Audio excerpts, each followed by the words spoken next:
Honda Civic ဒီကောင်ကတော့အပေါင်းဒီကောင် handbrake ဒီကောင်ဗာလဲဘတ်ပါဝါဒီ socket မှာဆိုရင်ဒီကောင်ကပန်းရောင်ရယ်ဒီကောင်ကအညိုရောင်ရယ်ကဒီကောင် CRM ဘောလုံးနှစ်ခုပြီးရင်ဒီဘက် socket မှာဆိုရင်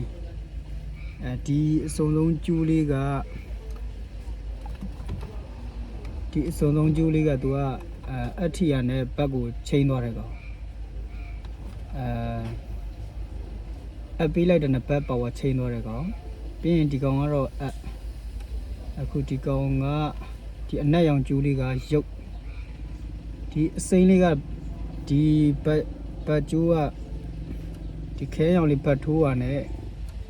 ဒီကောင်ကဘက်ကိုဒီနောက်ကင်မရာကိုပို့သွားပေးတယ်ကောင်ဘတ်ပါဝါသွားပေးတယ်ကောင်โอเค